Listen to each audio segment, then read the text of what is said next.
Hey everybody, what is going on? Hexlex here with another Master Duel video for you all. So today we're going to be coming to an archetype that I'm actually very excited to cover. I finally built a Pendulum deck. I've been wanting to build one for quite a while as I realized, towards the end of the last season that, hey, I've done I think I was actually reviewing my own personal duel data, and it shows you how many times you've done each summon, and I noticed that I never Pendulum summoned in Master Duel, and I was like, let's fix that, let's make a Pendulum deck, because I kind of like Pendulums, I'm not gonna lie. I know they're one of the less popular summoning mechanics, but I quit towards the end of Master Rule 3, which is not a great Master Rule. I still think it was more fun than Master Rule 4. Master Rule 4 being the main reason I dropped out of the game when I did, but now under Master Rule 5, I think Pendulums are a little bit more fair now, and it seems I think even a little bit less than fair, honestly. I think Pendulums are maybe a bit too nerfed, maybe a bit too, what's the word I'm looking for? Well, maybe too nerfed is just the right phrase, but at any rate, I've been meaning to come to a Pendulum deck for some time now, and I decided to land on DDDs for a couple of reasons. DDDs, which stands for Different Dimension Demons, is just I think it's a really cool archetype aesthetically.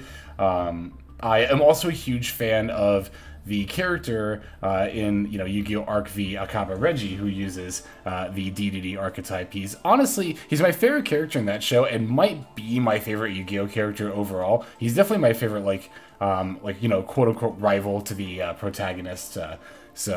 I think it's cool that the archetype does every single summoning mechanic. You will in this deck, honestly, an average turn 1, you will usually Fusion, Xyz, Pendulum, and Link, and then sometimes you'll Synchro. It's a little bit more rare that you do that. You see when we have 2 Synchro monsters in the extra deck, but all the other summoning mechanics you will definitely do in an average combo, in any given combo, honestly.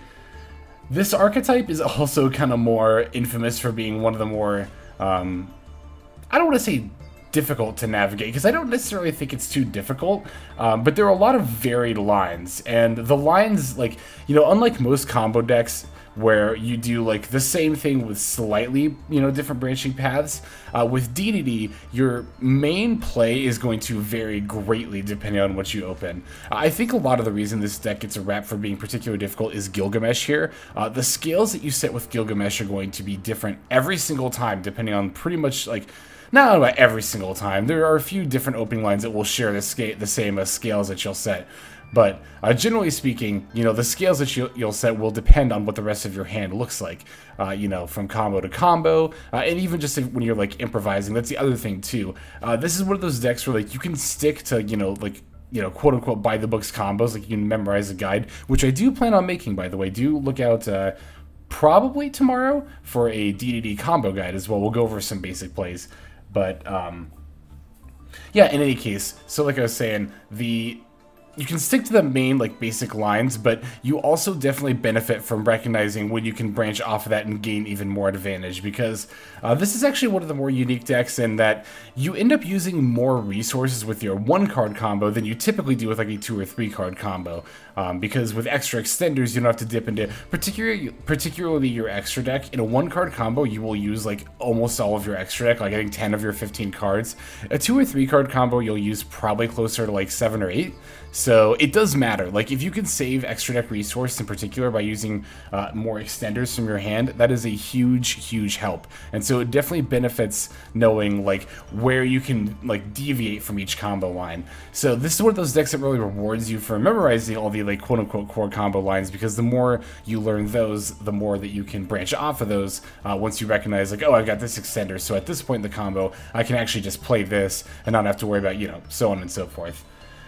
We do have a couple of games that are kind of like that, where we're going to deviate from a, again, quote-unquote standard combo, and then, like I said, probably tomorrow, if not tomorrow, in the very near future, in the next few days, we'll be putting out a DDD combo guide as well, so we'll go over those basic combo lines for anyone interested in the deck. Anyone interested in the deck, by the way, it's actually not too terribly difficult to build.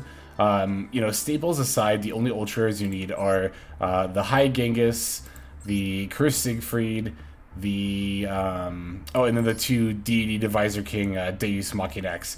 I do have the Kali Yuga here as another ultra rare, but you actually don't need this, and I'm honestly actually thinking of taking it out. I happened to pull this while I was opening packs for this deck, so I was like, I wasn't planning on including it in my build actually, but then I pulled it and I was like, hey, why not, I'll include it. But it's honestly pretty rare that you'll get 2 level 8 monsters out. And I mean, it's a very powerful effect, don't get me wrong, but at least this build in particular isn't terribly optimized to get 2 level 8 DDD monsters on the board. So I'm honestly thinking of dropping it for, what is it, I think it's Dark, right? Yeah, the DD Oracle Dark, which, you know, it doesn't really have a very relevant effect. You know, effect damage will basically make you gain life instead, but it's an extra beat stick, and it's really easy to get out, just fusing literally any 2 DDD monsters, so having another thing to fuse into, I've found, even if it's just like, again, a 2800 essentially vanilla beat stick, is actually pretty helpful for certain combo lines. Well, certain extensions of certain combo lines. So I'm kind of going back and forth between the two. You could even just put in something else, like maybe another like generic level 8 synchro. I guess this deck could make a Borreload Savage Dragon and equip a Gilgamesh. That wouldn't be terrible. But yeah, we'll, you know, experiment with that in the future, and I will definitely update the build and post an updated build when I do decide to make some changes here. For now, I'm still like, I don't know, I'm definitely still in the very much like learning phases of this deck, but I'm definitely getting more comfortable with it. I think this deck is not quite as, I think this deck maybe has a bit of a reputation as being difficult to play, but hopefully I can show you both again in the duels coming up here, and then in the combo guide, that it's actually, I don't think it's that bad, honestly. As long as you can, again, memorize those core combo lines, and really just, like, you know, recognize where you can vary from that, I think then you're pretty much good to go. It's definitely something you have to commit. I've definitely been committing quite a bit of time to it the past couple of days, but it's not been, like, quite as bad as I thought it would be, so... now, as always, we're going to go ahead and break down the list card by card, and then we're going to take a look at some gameplay. So at the top here, we've got 1 DD Necro Slime, 1 DD Lamia, 3 Maxx, 3 DD Swirl Slime, 3 Ash Blossom and Joyous Spring, 1 DD Vice Typhon? I think it's Typhon, actually, because there's only 1 O. Anyway, 1 Nibiru the Primal Being, 1 DD Savant Kepler, 1 DD Cerberus, 3 DD Savant Copernicus, 2 DD Orthos, 3 DD Gryphon, all-star of the deck, by the way, 1 DDD Oblivion King Abyss Ragnarok, 1 DD Savant Thomas, 1 Go DD Divine Zero King Rage, and let's see, that does it for the monsters there. 1 for 1 is going to be our first spell here, and then 1 Dark Contract with the Patent License, 3 Dark Contract with the Gate, 1 Dark Contract with the Swamp King, 2 Called by the Grave, 1 Crossout Designator, 2 Infinite Impermanence, and then 1 DDD Headhunt. The extra deck is going to have 2 DDD Flame King Genghis, 1 DD Flame High King Genghis, 1 DD Cursed King Siegfried, 1 Baronne de Fleur, 1 DD Wave King Caesar, 1 DD Marksman King Tell, 1 DD Wave High King Caesar, 1 DD Duo Dawn King Kali Yuga, 1 Divine Arsenal AA-ZEUS Sky Thunder, 2 DDD Deviser King Deus Machinex, and then finally 3 DDD Abyss King Gilgamesh. Alright, so that goes ahead, and let's just go on to the games. Okay, so our first duel here is going to be against a 60-card branded Shadal deck. Actually, faced, I think, again against 2 of these, if I recall correctly. So we might be seeing another one here. We're going to take the first turn.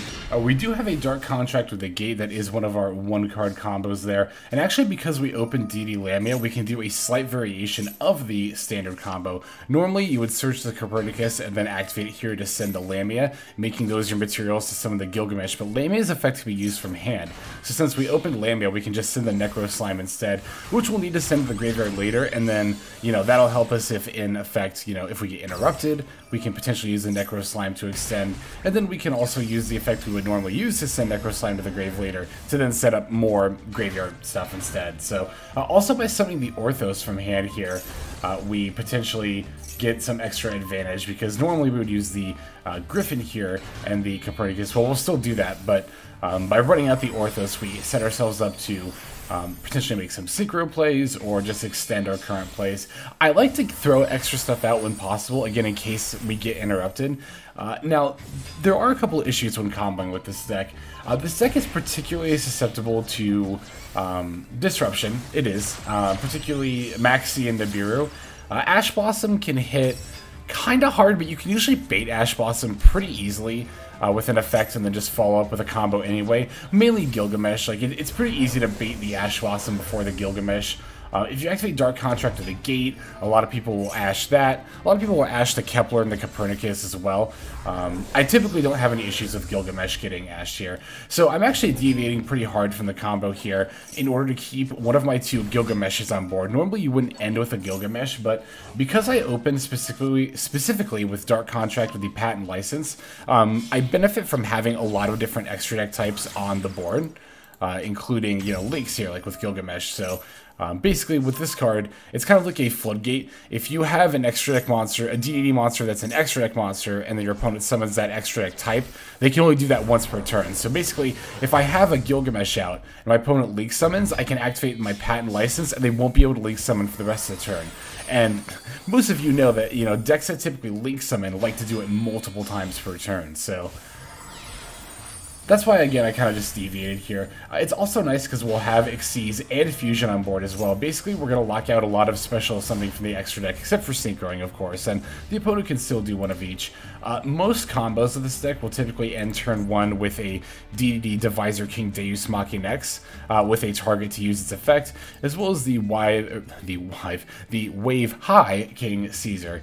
So the Deus Machinex, it will, by, you know, using its effect, you can either destroy one of your Dark Contracts or detach 2 materials to, when an opponent's monster activates an effect, attach that monster as a material to Machinex. Note that it does not negate the effect. The effect will still resolve. It's just whatever, you know, activating the effect will then be attached to Machinex. High King Caesar can negate any effect, it can negate a spell, trap card, or monster effect, but not a spell or trap card that's already on the field. That includes an effect that special summons a monster. This negate is not once per turn. It also comes with a minor, mostly relevant attack buff as well, but this effect is not once per turn, which is very handy to know. So, and then also finally here we have the High King Genghis, which can negate spell or trap card effects, but only on your turn. So it's only when they activate on your turn. This is mostly just have a fusion out for the patent license, which does look like it's going to be a good play here as our opponent drops Polymerization. Obviously, there's a lot of fusion summoning happening in this format, so that's why I wanted to leave the Genghis out. I'm going to try to use the Caesar to negate this Polymerization. My opponent's got a Droplet in response, so that actually surprised me because I thought I was playing against a standard like Despia deck until I realized, like, oh, I looked over and saw they were playing 60 cards. So I was like, okay, well, that's probably why they're playing Droplet then. So they will negate the Machinex and the Caesar, but I've gotten Ash for the Shaddoll Fusion, so I'm not really concerned at all in the slightest. Even if I didn't, I also had the DDD Headhunt down here, which I just happened to be able to go into with the Gryphon here. If you were able to go into a Gryphon, like an extra summon into a Gryphon, it's nice to be able to search the Headhunt because that will not only negate monster effects, but you take control of that monster as well.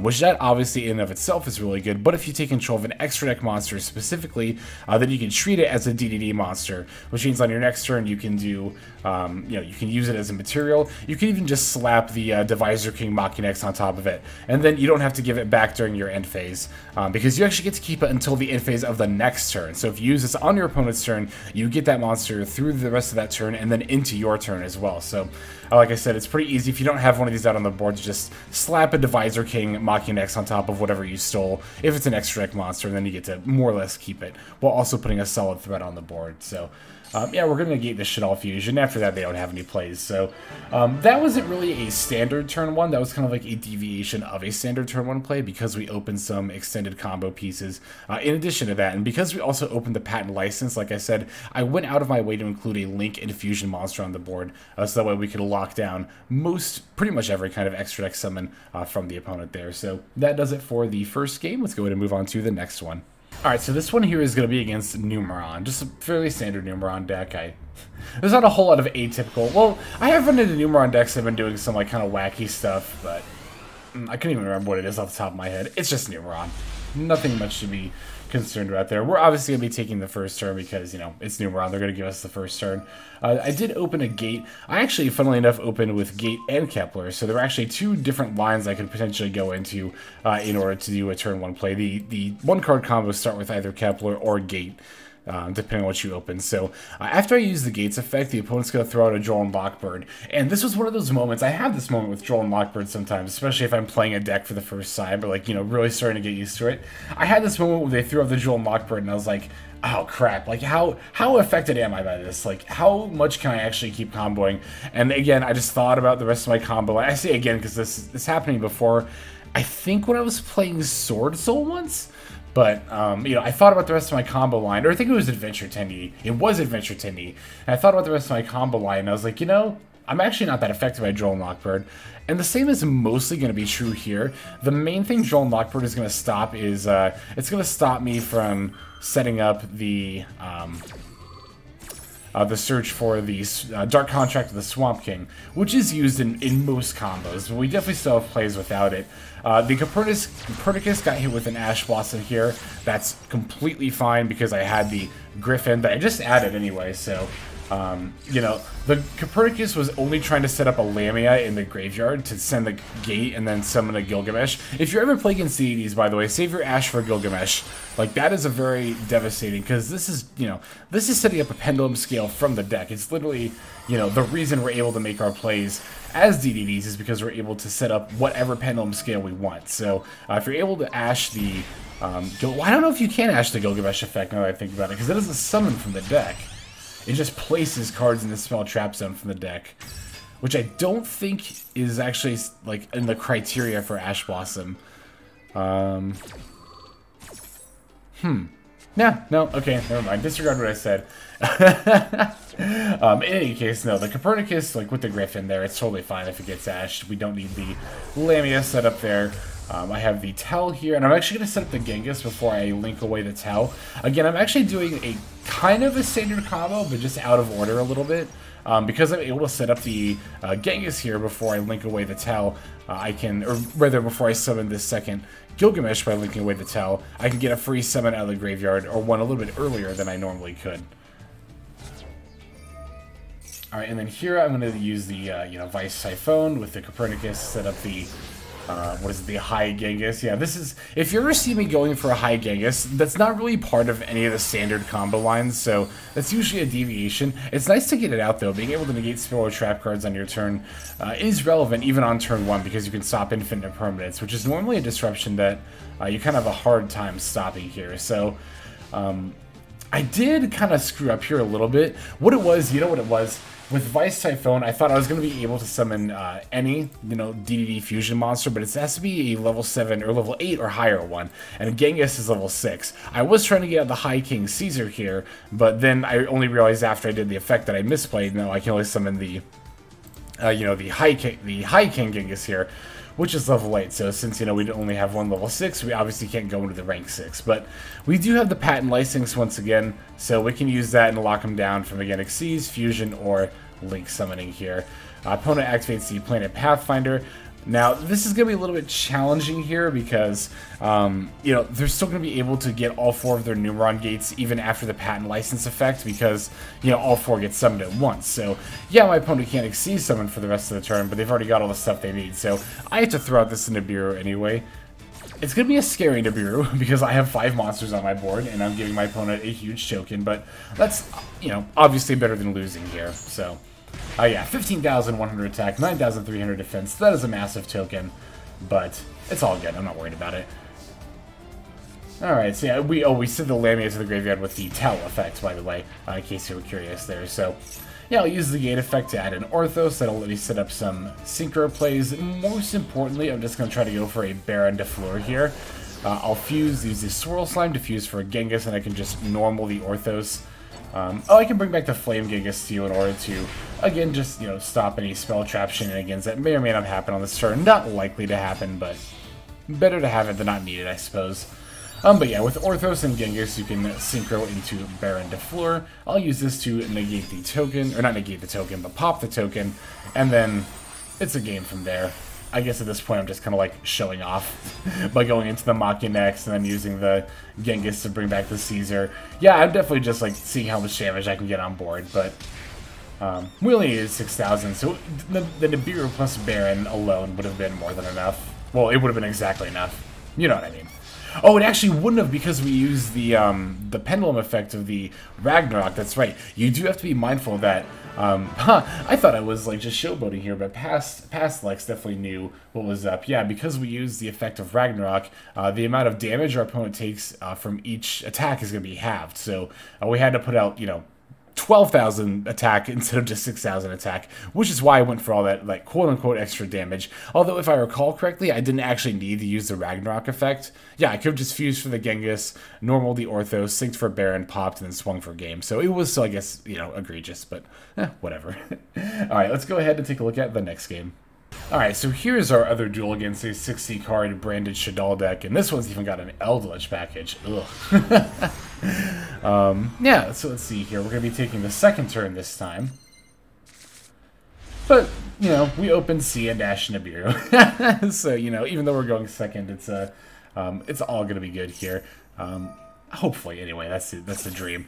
We do have the Ash Blossom for the Brain Diffusion, but they have the response, either the Call by or the Crossout I was afraid of here. They have the Call by in particular, so I'll still fire off the Maxx to get some draws, but you know, at this point, I don't know why. I guess I do see that they have a 60-card deck, but it's always so iffy whether or not I actually notice that, honestly. Sometimes it can be hard to tell. I don't know. I can only imagine, too, if you're playing on an even smaller screen like mobile. I know, obviously, you can like click and see how many cards they're holding, but sometimes it does help to just be able to look at a glance. In any case here, I don't know if I'm going to be able to get to Nibiru then, because typically branded, you know, combo lines don't go beyond 5 summons. I do see here they send the Hedgehog, so at this point with the Shadal cards, it's like, you know, they could, in theory, definitely go on further, but rather than do typical branded lines, looks like they're going to stick with the Shadal Winda here. Which I guess is kind of arguable. You could argue whether or not that's better than ending on Mirror Jade. But in this case, we're actually still able to play around the Winda here, which not a lot of decks are able to do, but this one is. We're going to use the Dark Contract of the Gate to add the Typhon here, and then we're going to use that in combination with the Swirl Slime to make the High Genghis here. The High Genghis is much better going second than it is going first, obviously because going first, it really only stops Infinite Impermanence, but going second, your opponent's going to have back rows, and being able to fuse into this before making any of your other plays is very, very nice, and we're going to need to do it in this case in order to battle over the Winda, and, you know, then make the rest of our plays. It'll also be nice to battle over Winda in this scenario because our opponent doesn't have a Shadal spell to bring back with it, which is one of the more annoying parts of Winda, in my opinion, is when they use a Shadal fusion to bring it out, and then you manage to get over the Winda, but then they just get their Shadal fusion back. So they do have the L Shadal fusion here, and I don't know if I did end up using the Genghis in response. I really wasn't sure what my opponent could fuse for that could really threaten me. Although they did have a light in the form of Lubellion, so they could go for a construct in this scenario and then start like sending stuff. Yeah, that would have been bad. So definitely nice to avoid that. Let's see. I'm bringing back the Vice Typhon here because I'm pretty sure I'm able to actually go for. I don't know if I'm going to be able to go for a Baron here, but I can definitely make some out of synchro plays, and the Lamia with a Typhon can. Pretty easily result in the Siegfried there. My opponent does have a Guardian Chimera. I kind of expected this to end up, you know, coming out. I figured if my opponent wasn't going for Mirror Jade, they were probably already had a brand in red, so probably didn't feel they particularly needed the banish, or the whole effect to send the Albion, you know what I mean, to search the brand in red as well, because they already had one. The Guardian Chimera follow-up, but you know, even after getting hit with the Guardian Chimera, we're still far from done here. I can go ahead and just fuse for the Genghis with the Swamp King, then send that to bring back the Lamia. That will in turn allow me to bring back the High Genghis, and this is it. This is how I brought out the Baron here with Lamia, Kepler, and the High Genghis. That lets me go into Baron, pop the Chimera. And, oh yeah, we are actually able to lethal this turn because we've got the Necro Slime to bring out the second Genghis here as well. And that is going to be, well actually that's not lethal, is it? No, that's, that would still leave them at 400, so, yeah, we'll just go, well I guess technically I still should have done that. Oh no, we were in main phase 2. Oh, it'd be nice if I remembered, or if I could, you know, be bothered to read what phase we're in here, but In any case, yeah, opponent's got the branded opening. I'll just go ahead and negate that with a Caesar. I was very sure this was a bait, but I also thought maybe my opponent didn't realize this was like a once per turn, or this was not a once per turn effect.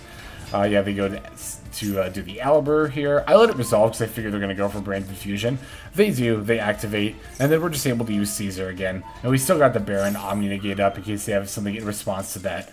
They don't, and it doesn't seem like they have anything else to follow up with, period. So we go ahead and get the win from them there. Not too hard at all. Alright, yeah, I've still got more games to look at. Let's jump right into the next one. Alright, so this duel is going to be against Drytron, which has definitely been a minute since I've played against this deck. I have played against it a few times since pretty much, what, Season 5, whenever Ben 10 got limited. The deck massively dropped off. Well, a lot of people would also say, you know, when the coin flip hack, not hack, you know what I mean. You used to be able to just, you know, back out of the game if you lost a coin flip without penalty. You can't do that anymore. A lot of people say that was as much of a downfall to the deck as Ben 10 to 1. I don't know if I'm that, well, I don't even know if I would use the word jaded, but I don't know if I think that's quite the case. Oh, slight misplay here. I should have definitely summoned this Deus, Machinex in defense mode instead of attack mode here. I don't know that that's like how much of that really affected, you know, Drytron's play, but I think Ben 10 going to 1 was obviously going to be a huge hit as well. So, but yeah, I see the pre-prep for the Herald of Perfection. It's like, oh, I immediately get nostalgic and then annoyed. In that order, usually. But it's fine, you know, we do have the Imperm and the Call By, so that is a decent amount of counterplay. Not a decent amount, that's actually a fair bit of counterplay against the Herald deck there. Of course, Machinex's effect as well. We have the patent license to send with its effect. So here they're going to drop the Herald of Perfection, and then activate Ben 10's effect, along with the Dawn of the Herald, targeting said Ben 10. Naturally, I'm really going to want to Call By it here, and the opponent's going to try to negate with the Herald, but then I'll just, you know, eat it up with the Machinex here. And just, I guess at this point, really hope they don't have another fairy in their hand, but they only have 2 other cards, and we do have an Imperm even if they do have another fairy in hand, so unless both cards are fairies, you know, we're going to be good here. Neither of them are, so we're able to eat up the Perfection. And we don't actually negate the effect, that's right. Because here I remember thinking like, oh, why did the Ben 10 get added? Didn't I negate the, you know, but no, I didn't actually negate it. I did not actually negate the Herald of Perfection. I even said that in the deck profile, and I just now like slipped back into that mindset of the misplay that I made here, which is that Machinex negates. It does not. It really feels like it should. Believe me, I know, but it doesn't. It only attaches it as material. I say only. That's still a really solid effect, but you know, not necessarily a, you know, quote-unquote like game-ending one there. So I'm really looking for something to Imperm here, so that way I can eat the Herald of Ultimateness as well when they try to use that effect in response. I thought about when they summon the Drytronic Seas here, flipping the Imperm. Again, just hoping they'll discard a fairy for Herald of Ultimateness, although by this point they should know that if they can't counter the Machinex, then yeah, I'm just going to eat their monster here.